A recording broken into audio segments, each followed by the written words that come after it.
Coming up next on the Holistic Wealth Podcast. Have it be relaxing so that the environment is conducive to really good conversation and really good opening up. Because we all come into relationships with a different money narrative.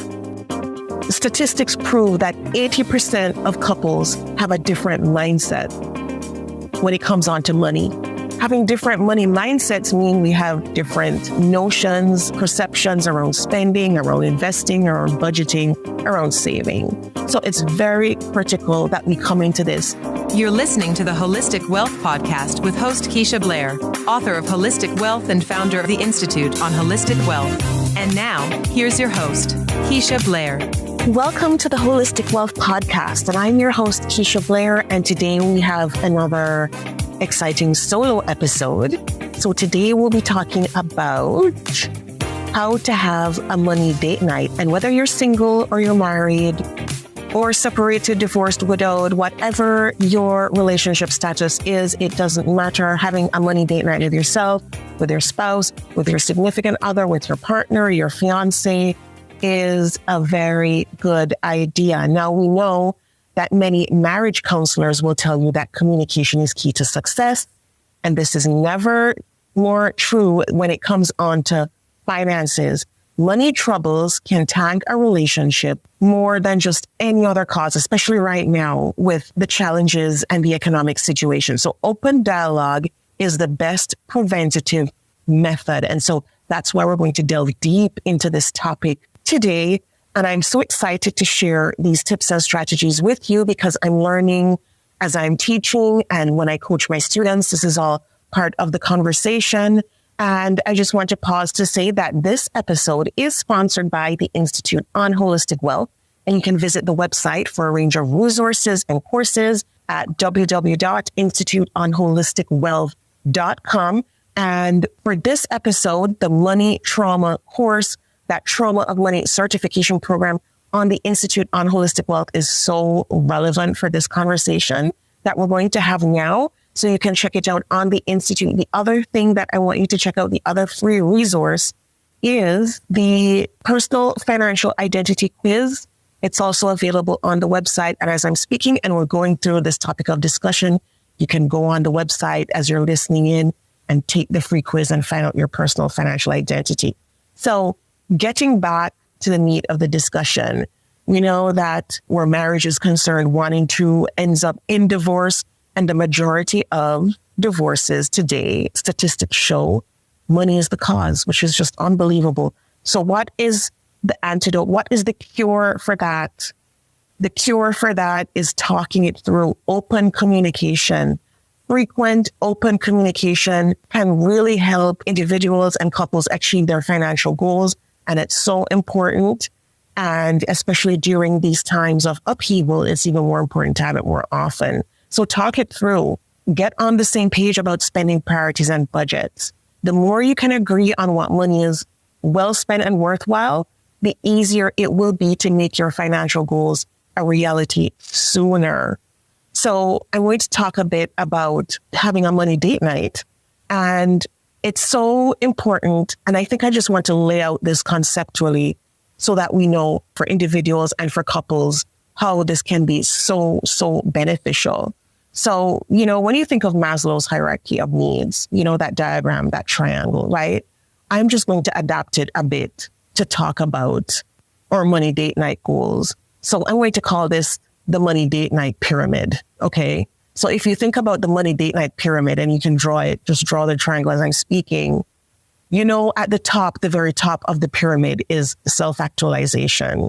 And when we think about financial self-actualization, we're thinking about that point where you reach the point where you're achieving your life purpose, you're finding meaning in life, acceptance, you can engage in creativity, spontaneity, and all of that. It's financial self-actualization. And at the top, there is your holistic wealth portfolio. And we know that every single person uniquely needs to have one, and a couple can have one for themselves as well. As an individual, it's important. As a couple, whether you're an entrepreneur or a professional, it doesn't matter. Every entrepreneur needs one. Every professional needs one. Every one of us needs one. And we need to keep renewing it and revising it as we go through our life stages.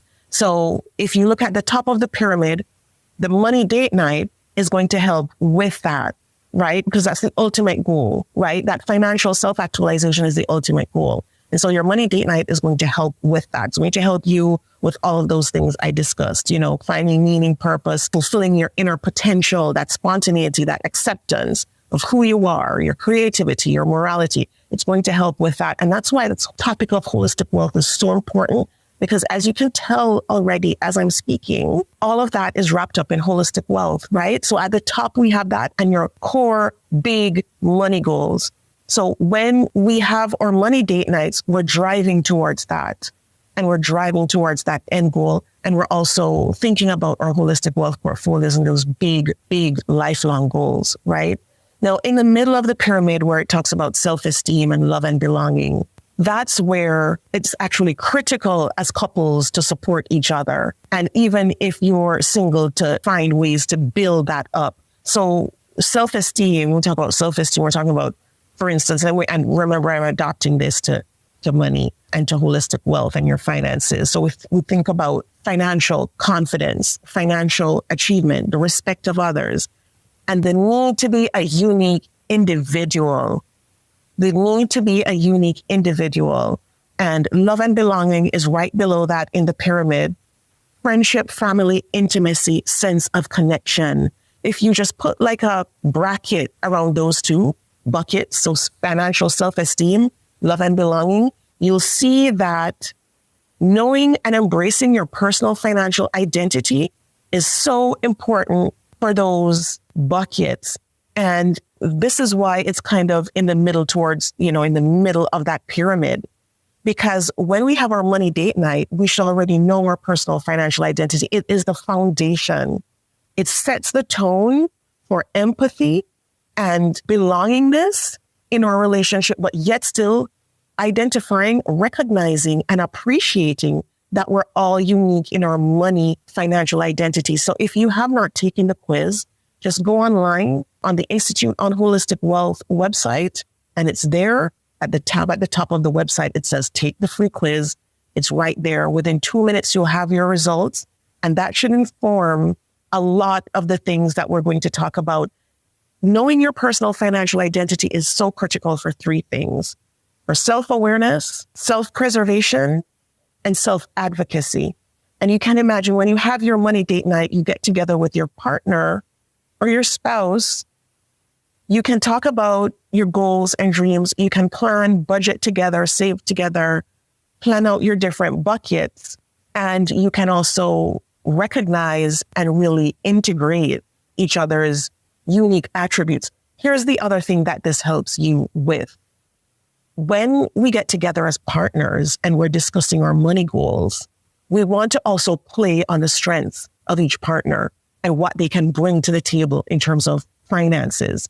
Okay. And I also say this on previous episodes of the Holistic Wealth podcast, because if you're a minimalist, let's say your partner is a risk taker, you each have these different strengths and weaknesses that come to bear in a relationship when it comes on to money and finances. How do you maximize those strengths? How do you maximize those huge buckets of abilities that come with different personal financial identities to basically drive your financial goals forward? Minimalists tend to be very good with organization, tend to be very good with not going into debt, tend to be very good with staying lean and mean and really looking at the bottom line. Risk takers tend to be focused on investing, taking additional risks to make those wealth decisions. So how can you parse out and how can you drive towards the strengths to make your unit stronger and to achieve your money goals? So in the new and expanded version of Holistic Wealth that's available, if you have that book, go to that chapter on the personal financial identity. You'll see the strengths and weakness of each. You'll see a full discussion about how to hold and embrace. So after you take the quiz, you'll want to go to the book and really delve into that. And it's something that you can discuss on your money date night as well, because we're all driving to the same goals and we want to reach our financial objectives, right? So it's very critical that we have, and it's so important for self-esteem and feeling a sense of belonging right? And having respect for others. All of those things that are laid out in that Maslow pyramid really correspond really very nicely to this. So it's critical that we do that and that we go forward with, our money date night with some key concepts in mind. Now, I also want to just talk about budgeting and saving and pursuing a wealth of knowledge together, because the money date nights can extend beyond just, okay, what are we saving? What are we budgeting? What our long-term goals are? The money date night and how frequent and how often you want to have the money date night is up to you. Some couples do it weekly. Some couples do it bi-weekly. Some individuals do it monthly. I'm going to suggest that if you have big spending goals that you're working towards coming up soon, a marriage, a wedding, if you have a big trip coming up, if you have a big purchase of a house or another property or some other big investment, or you want to discuss other life-altering situations and how you're going to deal with it, then I'm suggesting that you have your money date nights a bit more frequent so that you can drive towards those goals. And so the other thing is getting on the same page about spending priorities and budgets. That's also very important. And, whether you use a budgeting app, there are various apps out there that you can have for your money date night. Some couples like to open up an Excel spreadsheet that they use for their money date night, and they have all their bills in one section, in one tab. They have another spreadsheet with different things.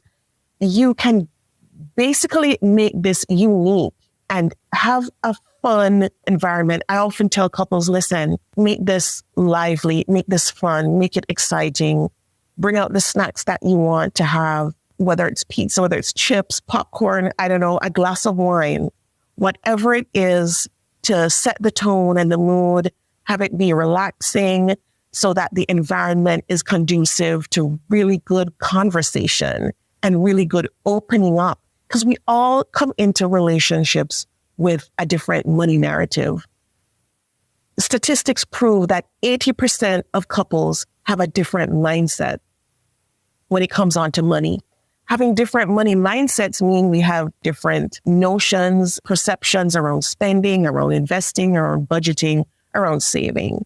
So it's very critical that we come into this. And based on past episodes of the Holistic Wealth Podcast, and you can go back to some past episodes where I'm talking to guests and they're talking about their personal financial identities and their own money stories and what was passed down to them from family and from significant others who had gone through money trauma. So that's also key because each one of us comes into this with some kind of different levels and different layers of money trauma that we probably have never even discussed with our spouse. But we need to recognize what our money story is. And we need to identify where we need to change, what we need to transform about that money story. So if we were primarily told that, money was negative, that, it's bad and that you'll never have enough. And listen, you just work until you die and you drop dead broke. Then we need to really transform that in our minds, in our hearts, in our consciousness, and having these money conversations be positive and uplifting that encourages one another. So important. So in terms of keeping track of income and expenses and savings, it's very good to live with a strict spending plan in place. And I know money's tight for so many people right now. So whether or not we want to be strict, we also have to be strict, right? Because we're forced into that given this economic situation. But just winging it in a marriage and just hoping that everything works out financially won't cut it in terms of getting on the same money page and achieving what your money goals and wealth and financial freedom and financial independence. So just hoping that everything just works out. We're just going to wing it. We'll talk about money when it comes up. And if it never comes up, we'll just go our separate ways. I think that's a huge mistake. What we want to do is get on the same page with our money date nights. So budgeting is key to making sure that you have enough money to cover current expenses as well as future ones. So by understanding how much you currently spend compared to your current income and what your goals are, you can identify areas that you need to either contribute more or less to. So whichever budgeting app you use, it's fine. Choose your own, have fun with it. Whatever budgeting technique you use, whether it's the 50, 30, 20 method to stay on track financially, you can use that. With this particular budgeting technique, and I'm talking about the 50, 30, 20, you want to spend 50% of your after-tax income on necessities, for example, rent, utilities, food, etc. And then 30% on personal expenses, example, dining out, activities, your hobbies, extracurriculars, and 20% on financial obligations, example, debt repayment, savings, etc. And of course, you can tailor it to your lifestyle, right? So if you know debt repayment is a bigger goal right now, then you want to up that. If you have an upcoming vacation coming and you want to really put that at the forefront, let's say you haven't had a vacation in 5-10 years and you're burnt out, you feel exhausted, you want to take a break, put that there on the forefront, contribute a little bit more to that as needed. And of course, this gets modified as needed. And one thing I want to say to individuals and to couples is also budget for those little splurges. If you can, it really helps with, feeling empowered in your finances to reward yourself every now and again. So discuss it and budget for those splurges, either individually or as a couple, if you're part of a relationship. And also, incorporate that for your other date nights as a couple to kind of invest in each other. And also for your learning. Some people have kids going off to university next year. Like I have a son who just started university. University tuitions are really high right now. Can I tell you? I mean, it's unbelievable. And I don't hear a lot about that in the news, which is sad because they have skyrocketed. And I think a lot of people are going to wait up on these expenses by surprise. Don't be surprised by it. Really reverse budget for those big expenses and use that reverse budgeting technique. So let's say you have a son or daughter going into university next year. In the next 5 years, look at what you're putting down now. Is it enough to cover tuition, transportation, residence, books? And the cost of books are really high too. So really work backwards. Itemize all of that and see if you have enough. If you're looking towards retirement, same thing, reverse budget and see what you'll need to live a holistically wealthy retirement and see if you have enough of what you need to do. There might be assets you might need to scale down on. You might need to downsize, but whatever it is, we need to plan for those big life goals and really work backwards to see what we need to be doing. And so it's also critical to think about financial resilience. When we sit down to have our budgeting date night, I want you to keep financial resilience on the agenda. We're going to talk about a sample agenda later. You can keep it wide open in terms of your unique goals, but have financial resilience there as a cornerstone of your money date night, because I want you to discuss or to think about, jot down what makes you financially resilient. So if you know you need more life insurance, more critical insurance, disability insurance, your emergency savings fund, how is that looking? Maybe you want to pad that up a bit. We need to be thinking about financial resilience. And in Holistic Wealth, in the new and expanded version, there's also a whole chapter on financial resilience and financial resourcefulness, which is also critical to your money date night conversations. And I want you to weave that in, because when I coach my holistic wealth consultants, for instance, I tell them to plan for 2 setbacks per decade. And I want you as a couple to be thinking about any setbacks that may come, critical illness, death, a child's illness, a job loss, any kind of other setback that it might impact your finances. And I want you to plan for it. So I want you to have a buffer for that. So when we talk about stress testing savings, when we stress test our savings, that's what we're looking at too. We're looking at, okay, if this and this and this and this scenario were to happen, would I have enough to overcome that? Would I have enough to stay financially resilient? And so weave that into your holistic wealth portfolio as well. And so as you can see, there's lots to discuss in your money date night. Here are some other things. I was recently on another podcast as a guest, and we discussed about, for instance, what happens when you're in a partnership, you're married, and one partner has obligations, significant financial obligations to a child or to a former spouse. How do you cope with that? How do you weave that in? And it's very important for your money date night to discuss these things, to also weave that in. Previous financial obligations that both or one of you have. Most people nowadays have obligations to even their elderly or senior parents. That's also something you'll want to look at. You want to discuss that in your money date night, as well as having a central area. I call that like a records document central, where you keep all your financial records and you keep everything stored there so both partners know where it is. If something happens to one partner, you know where all your big financial documents, your mortgage papers, loans papers, titles for houses, cars, things, everything in there, right? So that's also huge. Now, I'm trying to cover everything, and this is pretty much in depth. But when you start, if you think about a potential money date night agenda, right? And you don't have to formally write up one. You just keep it in the back. Like, I want you to keep holistic wealth front and center when you think about your relationship, when you think about each other, your partnership, or individually, for your lifestyle, for yourself.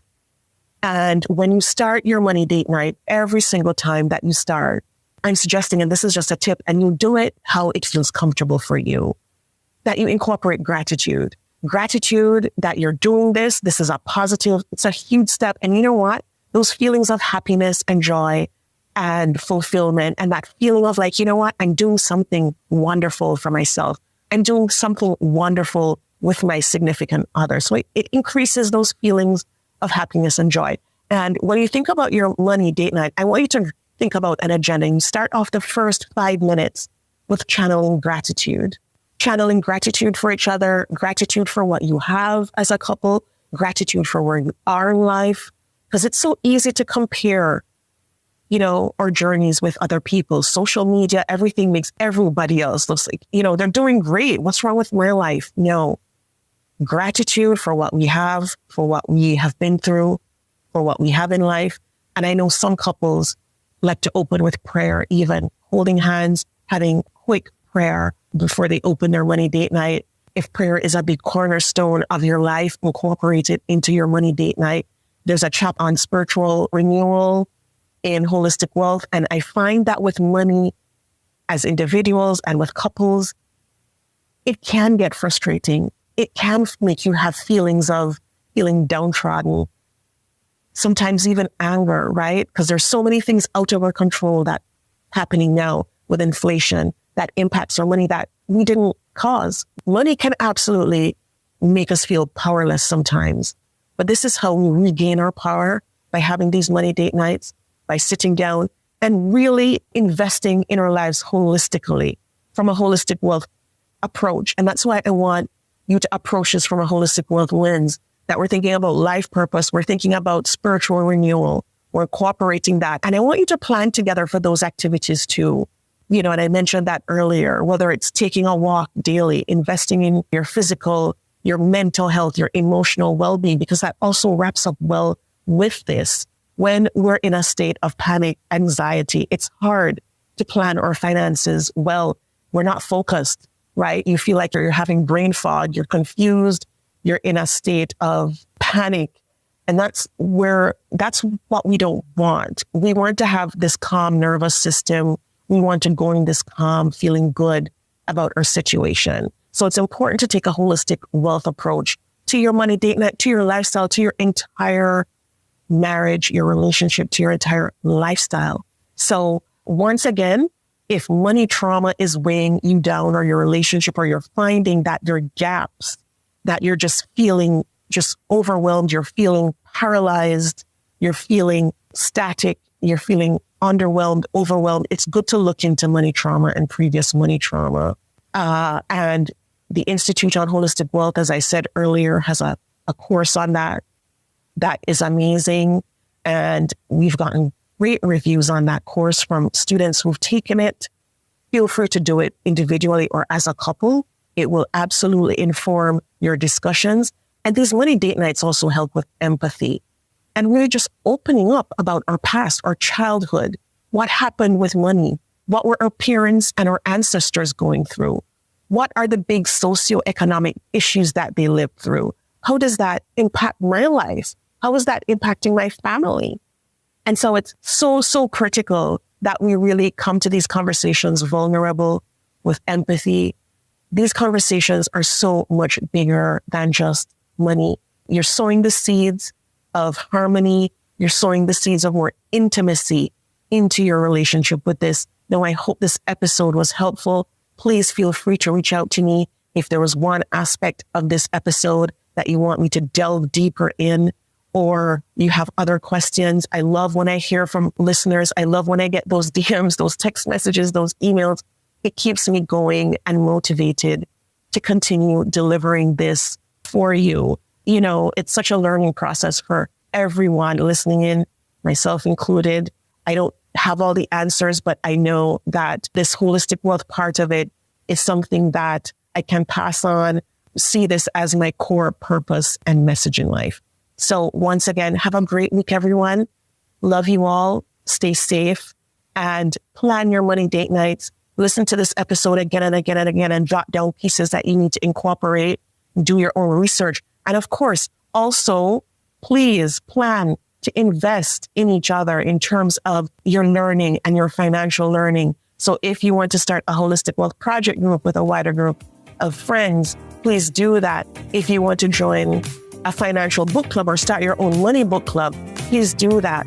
If you were to start listening in more to other financial related podcasts or money related podcasts, please do so. Whatever it takes to get you on the path you want to go is worth it. Nothing is lost in life. I think all these learning experiences help to build us, help to grow our horizons. So stay tuned until next week again. Love you all again and have a great week. The Holistic Wealth Podcast with Keisha Blair is brought to you by... Have you joined the Institute on Holistic Wealth? If you haven't already, what are you waiting for? Choose your membership plan at the Institute on Holistic Wealth/memberships to join. As a member, you'll get access to free worksheets, advice, coaching, and an intentional design workshop. As you start to live a more holistically wealthy lifestyle, you'll want to stay for a very long time. So go to Institute on Holistic Wealth/memberships to join. If you haven't read the book yet, pick up a copy of the award-winning best-selling Holistic Wealth 36 Life Lessons to help you recover from disruption, find your life purpose, and achieve financial freedom.